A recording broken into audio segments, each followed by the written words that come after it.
ಸ್ನೇಹಿತರೆ ನಮಸ್ಕಾರ. ಎಮ್.ಆರ್.ಎಲ್ ಇನ್ ಕನ್ನಡ ಯೂಟ್ಯೂಬ್ ಚಾನಲ್ಗೆ ತಮಗೆಲ್ಲರಿಗೂ ಪ್ರೀತಿಯ ಸ್ವಾಗತ. ನೋಡಿ, ಇವತ್ತಿನ ಈ ಒಂದು ವಿಡಿಯೋದಲ್ಲಿ ನಾನು ನಿಮಗೇನು ತಿಳಿಸ್ಕೊಡ್ತಾ ಇದ್ದೀನಿ ಅಂತಂದರೆ, KMFನಲ್ಲಿ ಹೊಸ ಹುದ್ದೆಗಳನ್ನು ಕಾಲ್ಫಾರ್ ಮಾಡಿದ್ದಾರೆ. ಸೊ ಈ ಹುದ್ದೆಗಳಿಗೆ ನೀವು ಅಪ್ಲಿಕೇಶನ್ ಹಾಕಬೇಕಂತಂದರೆ ಶೈಕ್ಷಣಿಕ ಅರ್ಹತೆ ಎಷ್ಟು ಮುಗಿಸಿರಬೇಕು, ಅಪ್ಲಿಕೇಶನ್ ಹಾಕೋದು ಹೇಗೆ, ಹಾಗೆ ಅಪ್ಲಿಕೇಶನ್ ಹಾಕಲು ಪ್ರಾರಂಭ ದಿನಾಂಕ ಮತ್ತು ಕೊನೆಯ ದಿನಾಂಕ ಯಾವುದು, ಹಾಗೆ ಅಪ್ಲಿಕೇಶನ್ ಫೀಸ್ ಎಷ್ಟಿರುತ್ತೆ,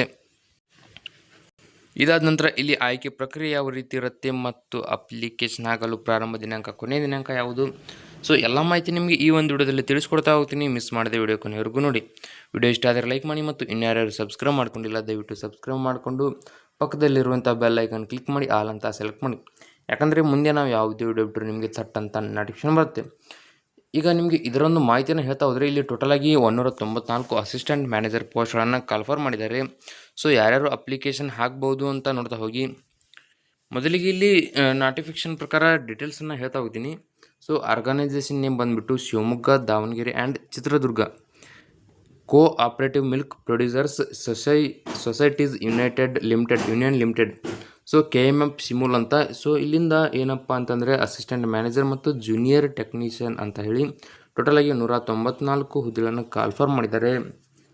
ಇಲ್ಲಿ ನೋಡಿ 194 ಹುದ್ದೆಗಳಿಗೆ ಆಯ್ಕೆಯಾದಂಥ ಅಭ್ಯರ್ಥಿಗಳಿಗೆ ಜಾಬ್ ಲೊಕೇಶನ್ ಬಂದುಬಿಟ್ಟು ಶಿವಮೊಗ್ಗ, ದಾವಣಗೆರೆ ಮತ್ತು ಚಿತ್ರದುರ್ಗ ಈ 3 ಜಿಲ್ಲೆಗಳಲ್ಲಿ ನಿಮಗೆ ಏನಪ್ಪ ಅಂತಂದರೆ ಜಾಬ್ ವರ್ಕ್ ಇರುತ್ತೆ. ಸೊ ಆಯ್ಕೆಯಾದಂಥ ಅಭ್ಯರ್ಥಿಗಳಿಗೆ ಪ್ರತಿ ತಿಂಗಳು 34,100 ರೂಪಾಯಿದಿಂದ ಹಿಡಿದು 1,55,200 ರೂಪಾಯಿವರೆಗೆ ಪರ್ ಮಂತ್ ಸ್ಯಾಲ್ರಿ ಸಿಗುತ್ತೆ. ಈಗ ಇಲ್ಲಿ ಏನಪ್ಪ ಅಂತಂದರೆ KMF ಶಿಮೂಲ್ 194 ಹುದ್ದೆಗಳನ್ನು ಕಾಲ್ಫಾರ್ ಮಾಡಿದ್ದಾರೆ. ಸೊ ಈ ಒಂದು 194 ಹುದ್ದೆಗಳನ್ನು ಯಾವ ರೀತಿ ಹಂಚಿಕೆ ಮಾಡಿದ್ದಾರೆ ಅಂತ ನೋಡ್ತಾ ಹೋಗೋಣ. ನೋಡಿ, ಅಸಿಸ್ಟೆಂಟ್ ಮ್ಯಾನೇಜರ್ AH ಅಥವಾ AI 17 ಹುದ್ದೆಗಳು ಖಾಲಿ ಇವೆ. ಹಾಗೆ ಅಸಿಸ್ಟೆಂಟ್ ಮ್ಯಾನೇಜರ್ ಅಡ್ಮಿನಿಸ್ಟ್ರೇಷನ್ ಇವರಿಗೆ 1 ಹುದ್ದೆ, ನಂತರ ಅಸಿಸ್ಟೆಂಟ್ ಮ್ಯಾನೇಜರ್ F&F ಇವರಿಗೆ 3 ಹುದ್ದೆ. ಈ 3 ಹುದ್ದೆಗಳಿಗೆ ಏನಪ್ಪ ಅಂತಂದರೆ ಈ 3 ಅಂದರೆ assistant manager administration, assistant manager F&F ಈ 3 ಹುದ್ದೆಗಳಿಗೆ ಆಯ್ಕೆಯಾದಂಥ ಅಭ್ಯರ್ಥಿಗಳಿಗೆ ಪ್ರತಿ ತಿಂಗಳು 83,700 ರೂಪಾಯಿಯಿಂದ ಹಿಡಿದು 1,55,200 ರೂಪಾಯಿವರೆಗೆ ಸ್ಯಾಲ್ರಿ ಸಿಗ್ತಾ ಹೋಗುತ್ತೆ. ಇದಾದ ನಂತರ MIS ಸಿಸ್ಟಮ್ ಆಫೀಸರ್ 1 ಹುದ್ದೆ, ಮಾರ್ಕೆಟಿಂಗ್ ಆಫೀಸರ್ 2 ಹುದ್ದೆ, ನಂತರ ಟೆಕ್ನಿಕಲ್ ಆಫೀಸರ್ ಇಂಜಿನಿಯರ್ 2 ಹುದ್ದೆ, ಹಾಗೆ ಟೆಕ್ನಿಕಲ್ ಆಫೀಸರ್ ಕ್ವಾಲಿಟಿ ಕಂಟ್ರೋಲ್ 2 ಹುದ್ದೆ. ಇದಾದ ನಂತರ ಕೊನೆಯದಾಗಿ ಟೆಕ್ನಿಕಲ್ ಆಫೀಸರ್ DT 14 ಹುದ್ದೆಗಳನ್ನು ಕಾಲ್ಫಾರ್ ಮಾಡಿದ್ದಾರೆ. ಸೊ ಈ ಎಲ್ಲ ಹುದ್ದೆಗಳನ್ನು ಸೇರಿಸಿ ಯಾರ್ಯಾರು ಆಯ್ಕೆ ಆಗ್ತಾರೋ ನೋಡಿ, ಇಲ್ಲಿ ಎಲ್ಲಿಂದ ಅಂತಂದರೆ ಇಲ್ಲಿದೆ ನೋಡಿ, MIS ಸಿಸ್ಟಮ್ ಆಫೀಸರಿಂದ ಹಿಡಿದು ಟೆಕ್ನಿಕಲ್ ಆಫೀಸರ್ DT ವರೆಗೂ. ಇದರಲ್ಲಿ ನೀವು ಯಾವುದೇ ಹುದ್ದೆಗೆ ಆಯ್ಕೆ ಆದರೂ ಕೂಡ ನಿಮಗೆ ಪರ್ ಮಂತ್ ಸ್ಯಾಲ್ರಿ ಎಷ್ಟಿರುತ್ತೆ ಅಂತಂದರೆ 69,250 ರೂಪಾಯಿಯಿಂದ ಹಿಡಿದು 1,34,200 ರೂಪಾಯಿವರೆಗೆ ಸ್ಯಾಲ್ರಿ ಸಿಗ್ತಾ ಹೋಗುತ್ತೆ. ಸೊ ಇದಾದ ನಂತರ ಕೆಮಿಸ್ಟ್ ಗ್ರೇಡ್ 1 ಹಾಗೆ ಎಕ್ಸ್ಟೆನ್ಷನ್ ಆಫೀಸರ್ ಗ್ರೇಡ್ 3. ಇಲ್ಲಿ ನೋಡಿ, ಕೆಮಿಸ್ಟ್ ಗ್ರೇಡ್ 1 ಅಭ್ಯರ್ಥಿಗಳಿಗೆ 4 ಹುದ್ದೆಗಳನ್ನು ಕಾಲ್ಫಾರ್ ಮಾಡಿದ್ದಾರೆ. ಹಾಗೆ ಎಕ್ಸ್ಟೆನ್ಷನ್ ಆಫೀಸರ್ ಗ್ರೇಡ್ 3 ಹುದ್ದೆಗೆ 17 ಪೋಸ್ಟ್ಗಳನ್ನು ಕಾಲ್ಫಾರ್ ಮಾಡಿದ್ದಾರೆ. ಸೊ ಇಲ್ಲಿ ಏನಪ್ಪ ಅಂತಂದರೆ ಈ 2 ಹುದ್ದೆಗಳಿಗೆ ಆಯ್ಕೆಯಾದಂಥ ಅಭ್ಯರ್ಥಿಗಳಿಗೆ ಪರ್ ಮಂತ್ ಸ್ಯಾಲ್ರಿ ನೋಡ್ತಾ ಹೋಗಿ 54,175 ರೂಪಾಯಿದಿಂದ ಹಿಡಿದು 99,400 ರೂಪಾಯಿವರೆಗೆ ಸ್ಯಾಲ್ರಿ ಸಿಗುತ್ತೆ. ಇದಾದ ನಂತರ ಅಡ್ಮಿನಿಸ್ಟ್ರೇಟಿವ್ ಅಸಿಸ್ಟೆಂಟ್ ಗ್ರೇಡ್ 2 ಇವರಿಗೆ 17 ಹುದ್ದೆಗಳು ಖಾಲಿವೆ. ತಿಂಗಳ ವೇತನ ನೋಡ್ತಾ ಹೋಗಿ 44,425ರಿಂದ 83,700 ರೂಪಾಯಿವರೆಗೆ ಸ್ಯಾಲ್ರಿ ಇದೆ. ಇದಾದ ನಂತರ ಅಕೌಂಟ್ಸ್ ಅಸಿಸ್ಟೆಂಟ್ ಗ್ರೇಡ್ 2 ಇವರಿಗೆ 12 ಹುದ್ದೆ, ಮಾರ್ಕೆಟಿಂಗ್ ಅಸಿಸ್ಟೆಂಟ್ ಗ್ರೇಡ್ 2 ಇವರಿಗೆ 10 ಹುದ್ದೆ, ಕೆಮಿಸ್ಟ್ ಗ್ರೇಡ್ 2 ಇವರಿಗೆ 28 ಹುದ್ದೆಗಳನ್ನು ಮೀಸಲಿಟ್ಟಿದ್ದಾರೆ. ಇದಾದ ನಂತರ ಜೂನಿಯರ್ ಸಿಸ್ಟಮ್ ಆಪರೇಟರ್ ಇವರಿಗೆ 13 ಹುದ್ದೆ ಮೀಸಲಿಟ್ಟಿದ್ದಾರೆ. ಹಾಗೆ ಸ್ಟೆನೋಗ್ರಾಫರ್ ಗ್ರೇಡ್ 2 ಇವರಿಗೆ 1 ಹುದ್ದೆ. ಈ ರೀತಿಯಾಗಿ ಹುದ್ದೆಗಳನ್ನು ಹಂಚಿಕೆ ಮಾಡಿದ್ದಾರೆ. ಎಲ್ಲ ಅಭ್ಯರ್ಥಿಗಳಿಗೆ ಏನಪ್ಪ ಅಂತಂದರೆ ಪರ್ ಮಂತ್ ಸ್ಯಾಲ್ರಿ 44,425 ರೂಪಾಯಿದಿಂದ 83,700 ರೂಪಾಯಿವರೆಗೆ ಪರ್ ಮಂತ್ ಸ್ಯಾಲ್ರಿ ಇರುತ್ತೆ.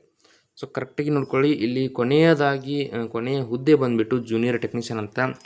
ಇವರಿಗೆ 50 ಹುದ್ದೆಗಳನ್ನು ಮೀಸಲಿಡಲಾಗಿದೆ. ಸೊ ಈ ಹುದ್ದೆಗೆ ಆಯ್ಕೆಯಾದಂಥ ಅಭ್ಯರ್ಥಿಗಳಿಗೆ ಪರ್ ಮಂತ್ ಸ್ಯಾಲ್ರಿ ನೋಡಿ 34,100 ರೂಪಾಯಿದಿಂದ 67,600 ರೂಪಾಯಿವರೆಗೆ ಸ್ಯಾಲ್ರಿ ಇರುತ್ತೆ. ಹಾಗೆ ಇಲ್ಲಿ ಎಲಿಜಿಬಿಲಿಟಿ ಡೀಟೇಲ್ಸ್ ನೋಡ್ತಾ ಹೋಗಿ. ಅದು ಏನಪ್ಪ ಅಂದರೆ ಶಿಮೂಲ್ ರಿಕ್ರೂಟ್ಮೆಂಟ್ ನೋಟಿಫಿಕೇಷನ್ ಪ್ರಕಾರ ನೋಡಿ, ಇಲ್ಲಿ ಅಪ್ಲಿಕೇಶನ್ ಯಾರ್ಯಾರು ಹಾಕ್ಬೋದು ಅಂತಂದರೆ 10th ಆಗಿರ್ಬೋದು, degree, BSc, BCom, BBA, BBM, BE, BTech ಹಾಗೆ BVSc ಮತ್ತು AH ಅಥವಾ MSc, MBA ಇದರಲ್ಲಿ ನೀವು ಯಾವುದೇ ಒಂದು ಕ್ವಾಲಿಫಿಕೇಷನ್ ಕಂಪ್ಲೀಟ್ ಮಾಡಿದರೂ ಕೂಡ ನೀವು ಈ ಹುದ್ದೆಗಳಿಗೆ ಅಪ್ಲಿಕೇಶನ್ ಹಾಕ್ಬೋದು. ಯಾವ ಕ್ವಾಲಿಫಿಕೇಷನ್ ಮುಗಿಸಿದವರು ಯಾವ ಹುದ್ದೆಗೆ ಅಪ್ಲಿಕೇಶನ್ ಹಾಕ್ಬೋದು ಅಂತ ಹೇಳ್ತಾ ಹೋಗ್ತೀನಿ, ಕರೆಕ್ಟಾಗಿ ನೋಡ್ಕೊಳ್ಳಿ. ಇಲ್ಲಿ ನೋಡಿ, ಅಸಿಸ್ಟೆಂಟ್ ಮ್ಯಾನೇಜರ್ AH ಅಥವಾ AI ಹುದ್ದೆಗೆ BVSC ಮತ್ತು AH ಅನ್ನು ಕಂಪ್ಲೀಟ್ ಮಾಡಿರಬೇಕು. ಅಸಿಸ್ಟೆಂಟ್ ಮ್ಯಾನೇಜರ್ ಅಡ್ಮಿನಿಸ್ಟ್ರೇಷನ್ ಹುದ್ದೆಗೆ MBA ಅನ್ನು ಕಂಪ್ಲೀಟ್ ಮಾಡಿರಬೇಕು. ಅಸಿಸ್ಟೆಂಟ್ ಮ್ಯಾನೇಜರ್ F&F ಹುದ್ದೆಗೆ BSc ಕಂಪ್ಲೀಟ್ ಮಾಡಿರಬೇಕು. ಹಾಗೆ MIS ಅಥವಾ ಸಿಸ್ಟಮ್ ಆಫೀಸರ್ ಹುದ್ದೆಗೆ BE ಅಥವಾ BTech ಅನ್ನು ಕಂಪ್ಲೀಟ್ ಮಾಡಿರಬೇಕು. ಇದಾದ ನಂತರ ಮಾರ್ಕೆಟಿಂಗ್ ಆಫೀಸರ್ನಲ್ಲಿ ಈ ಹುದ್ದೆಗೆ ಅಪ್ಲಿಕೇಶನ್ ಹಾಕಬೇಕಂತಂದರೆ BCom BSc ಅಥವಾ BBM ಈ ಮೂರರಲ್ಲಿ ಯಾವುದೇ ನೀವು ಕಂಪ್ಲೀಟ್ ಮಾಡಿದರೂ ಕೂಡ ಅಪ್ಲಿಕೇಶನ್ ಹಾಕ್ಬೋದು. ನೋಡಿ, ಟೆಕ್ನಿಕಲ್ ಆಫೀಸರ್ ಇಂಜಿನಿಯರ್ ಈ ಹುದ್ದೆಗೆ BE ಅಥವಾ BTech ಕಂಪ್ಲೀಟ್ ಮಾಡಿರಬೇಕು. ಟೆಕ್ನಿಕಲ್ ಆಫೀಸರ್ ಕ್ವಾಲಿಟಿ ಕಂಟ್ರೋಲ್ ಈ ಹುದ್ದೆಗೆ ನೀವು ಅಪ್ಲಿಕೇಶನ್ ಹಾಕಬೇಕಂತಂದರೆ MSc ಅನ್ನು ಕಂಪ್ಲೀಟ್ ಮಾಡಿರಬೇಕಾಗತ್ತೆ. ಹಾಗೆ ಟೆಕ್ನಿಕಲ್ ಆಫೀಸರ್ DT ಈ ಹುದ್ದೆಗೆ BE ಅಥವಾ BTech. ಇದಾದ ನಂತರ ಕೆಮಿಸ್ಟ್ ಗ್ರೇಡ್ 1 ಹುದ್ದೆಗೆ BSc ಕಂಪ್ಲೀಟ್ ಆಗಿರಬೇಕು. ಎಕ್ಸ್ಟೆನ್ಷನ್ ಆಫೀಸರ್ ಗ್ರೇಡ್ 3 ಹುದ್ದೆಗೆ ಡಿಗ್ರಿ, ಹಾಗೆ ಅಡ್ಮಿನಿಸ್ಟ್ರೇಟಿವ್ ಅಸಿಸ್ಟೆಂಟ್ ಗ್ರೇಡ್ 2 ಹುದ್ದೆಗೆ ಡಿಗ್ರಿ ಕಂಪ್ಲೀಟ್ ಆಗಿರಬೇಕು. ಹಾಗೆ ಇಲ್ಲಿ ಅಕೌಂಟ್ಸ್ ಅಸಿಸ್ಟೆಂಟ್ ಗ್ರೇಡ್ 2 ಹುದ್ದೆಗೆ BCom ಕಂಪ್ಲೀಟ್ ಮಾಡಿರಬೇಕು. ಹಾಗೆ ಮಾರ್ಕೆಟಿಂಗ್ ಅಸಿಸ್ಟೆಂಟ್ ಗ್ರೇಡ್ 2 ಹುದ್ದೆಗೆ BBM ಅಥವಾ BSc ಅಥವಾ BCom ಕಂಪ್ಲೀಟ್ ಮಾಡಿದರೂ ನೀವು ಅಪ್ಲಿಕೇಶನ್ ಹಾಕ್ಬೋದು. ಕೆಮಿಸ್ಟ್ ಗ್ರೇಡ್ 2 ಹುದ್ದೆಗೆ BSc, ಹಾಗೆ ಜೂನಿಯರ್ ಸಿಸ್ಟಮ್ ಆಪರೇಟರ್ ಹುದ್ದೆಗೆ ಡಿಗ್ರಿ ಅಥವಾ ಡಿಪ್ಲೊಮಾ ಕಂಪ್ಲೀಟ್ ಮಾಡಿದರೆ ಸಾಕು, ನೀವು ಅಪ್ಲಿಕೇಶನ್ ಹಾಕ್ಬೋದು. ಸ್ಟೆನೋಗ್ರಾಫರ್ ಗ್ರೇಡ್ 2 ಹುದ್ದೆಗೆ ಡಿಗ್ರಿಯನ್ನು ಕಂಪ್ಲೀಟ್ ಮಾಡಿರಬೇಕಾಗುತ್ತೆ. ಜೂನಿಯರ್ ಟೆಕ್ನಿಷಿಯನ್ ಹುದ್ದೆಗೆ ಕೇವಲ 10th ಪಾಸ್ ಆಗಿದ್ದರೆ ಸಾಕು, ನೀವು ಅರ್ಜಿಯನ್ನು ಸಲ್ಲಿಸಬಹುದು. ಸೊ ಈಗ ಅರ್ಜಿಯನ್ನು ಸಲ್ಲಿಸಬೇಕಂತಂದರೆ ಮಿನಿಮಮ್ ಅಂದರೆ ಅಭ್ಯರ್ಥಿಗಳಿಗೆ ಎಷ್ಟು ವರ್ಷ ಇರಬೇಕಂತಂದರೆ ಮಿನಿಮಮ್ 18ರಿಂದ ಮ್ಯಾಕ್ಸಿಮಮ್ 35 ವರ್ಷದ ಒಳಗೆ ಇರತಕ್ಕಂಥ ಅಭ್ಯರ್ಥಿಗಳು ಅಪ್ಲಿಕೇಶನ್ ಹಾಕ್ಬೋದು. ಸೊ ಇದಾದ ನಂತರ ಏಜ್ ರಿಲ್ಯಾಕ್ಸೇಷನ್ ಬಂದುಬಿಟ್ಟು 2A 2B 3A 3B ಅಭ್ಯರ್ಥಿಗಳಿಗೆ 3 ವರ್ಷದ ಏಜ್ ರಿಲ್ಯಾಕ್ಸೇಷನ್ ಇದೆ. SC ST ಕ್ಯಾಟಗರಿ 1 ಅಭ್ಯರ್ಥಿಗಳಿಗೆ 5 ವರ್ಷಗಳ ಕಾಲಾವಕಾಶವನ್ನು ಕೊಟ್ಟಿದ್ದಾರೆ. ಸೊ ಇದಾದ ನಂತರ ಅಪ್ಲಿಕೇಶನ್ ಫೀಸ್ ನೋಡಿ, SC ST ಕ್ಯಾಟಗರಿ 1 PWD ಅಭ್ಯರ್ಥಿಗಳಿಗೆ 500 ರೂಪಾಯಿ ಇರುತ್ತೆ. ಆಲ್ ಅದರ್ ಕ್ಯಾಂಡಿಡೇಟ್ಸ್ ಅಭ್ಯರ್ಥಿಗಳಿಗೆ 1,000 ರೂಪಾಯಿ ಅಪ್ಲಿಕೇಶನ್ ಫೀಸನ್ನು ಇಟ್ಟಿದ್ದಾರೆ. ಸೊ ಮೊದಲಿಗೆ ನೋಡಿ, ಈಗ 194 ಹುದ್ದೆಗಳಿಗೆ ಅಪ್ಲಿಕೇಶನ್ ಹಾಕಿದಂಥ ಎಲ್ಲ ಅಭ್ಯರ್ಥಿಗಳಿಗೆ ಸೆಲೆಕ್ಷನ್ ಪ್ರೊಸೆಸ್ ಯಾವ ರೀತಿ ಇರುತ್ತೆ ಅಂತಂದರೆ, ಮೊದಲಿಗೆ ರಿಟರ್ನ್ ಟೆಸ್ಟನ್ನು ನಡೆಸ್ತಾರೆ. ರಿಟರ್ನ್ ಟೆಸ್ಟ್ನಲ್ಲಿ ಯಾರು ಪಾಸ್ ಆಗ್ತಾರೆ ಅಂಥವ್ರಿಗೆ ಮೆರಿಟ್ ಲಿಸ್ಟನ್ನು ಬಿಡುಗಡೆ ಮಾಡ್ತಾರೆ. ಮೆರಿಟ್ ಲಿಸ್ಟ್ನಲ್ಲಿ ಯಾರು ಆಯ್ಕೆ ಆಗಿರ್ತಾರೋ ಅಂಥವರಿಗೆ ಓರಲ್ ಇಂಟರ್ವ್ಯೂ ನಡೆಸಿ ಈ ಹುದ್ದೆಗೆ ಆಯ್ಕೆ ಮಾಡಿಕೊಳ್ಳಲಾಗುತ್ತೆ. ಸೊ ನೀವು ಅಪ್ಲಿಕೇಶನ್ ಹಾಕುವ ಲಿಂಕ್ ಬೇಕಾದರೆ ಇದೇ ವಿಡಿಯೋ ಕೆಳಗಡೆ ಡಿಸ್ಕ್ರಿಪ್ಷನಲ್ಲಿ ಕೊಟ್ಟಿರ್ತೀನಿ, ಅದರ ಮೇಲೆ ಕ್ಲಿಕ್ ಮಾಡಿ ನೀವು ಜಾಯ್ನ್ ಆಗಿ. ಸೊ ನೀವು ಏನಪ್ಪ ಅಂದರೆ ಡೈರೆಕ್ಟ್ ಲಿಂಕ್ ಮೇಲೆ ಕ್ಲಿಕ್ ಮಾಡಿ ನೀವು ಅಪ್ಲಿಕೇಶನ್ ಹಾಕ್ಬೋದು. ಅಪ್ಲಿಕೇಶನ್ ಹಾಕಲು ಪ್ರಾರಂಭ ದಿನಾಂಕ ಬಂದುಬಿಟ್ಟು 14/6/2026ರಿಂದ ಆನ್ಲೈನ್ ಮೂಲಕ ಅಪ್ಲಿಕೇಶನ್ ಹಾಕಲು ಕೊನೆಯ ದಿನಾಂಕ 14/7/2026 ಇರುತ್ತೆ. ಇದರ ಒಳಗಾಗಿ ನೀವು ಅರ್ಜಿಯನ್ನು ಸಲ್ಲಿಸಬಹುದು. ಸೊ ನಿಮಗೆ ನೋಟಿಫಿಕೇಶನ್ ಬೇಕಂದರೆ ನನ್ನ ಟೆಲಿಗ್ರಾಮ್ ಚಾನಲ್ನಲ್ಲಿ ಸಿಗುತ್ತೆ, ಅದರ ಮೇಲೆ ಕ್ಲಿಕ್ ಮಾಡಿ ನೀವು ಜಾಯ್ನ್ ಆದರೆ ಅಲ್ಲಿ ನೀವು ಸಂಪೂರ್ಣ ಮಾಹಿತಿನ ಪಡ್ಕೋಬೋದು.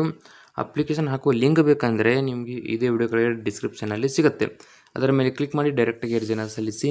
ಸೊ ಈ ಒಂದು ವಿಡಿಯೋದಲ್ಲಿ ಇಷ್ಟೇ ಇರುತ್ತೆ. ವಿಡಿಯೋದಲ್ಲಿ ನೀವು ಏನಾದರೂ ಡೌಟ್ ಇದ್ದರೆ ಕಮೆಂಟ್ ಮಾಡಿ, ಮತ್ತು ಇನ್ಯಾರು ಸಬ್ಸ್ಕ್ರೈಬ್ ಮಾಡ್ಕೊಂಡಿಲ್ಲ ದಯವಿಟ್ಟು ಸಬ್ಸ್ಕ್ರೈಬ್ ಮಾಡಿಕೊಂಡು ಪಕ್ಕದಲ್ಲಿರುವಂಥ ಬೆಲ್ ಐಕನ್ ಕ್ಲಿಕ್ ಮಾಡಿ ಆಲ್ ಅಂತ ಸೆಲೆಕ್ಟ್ ಮಾಡಿ, ಯಾಕಂದರೆ ಮುಂದೆ ನಾವು ಯಾವುದೇ ವಿಡಿಯೋ ಬಿಟ್ಟರೆ ನಿಮಗೆ ತಟ್ಟಂತ ನೋಟಿಫಿಕೇಶನ್ ಬರುತ್ತೆ.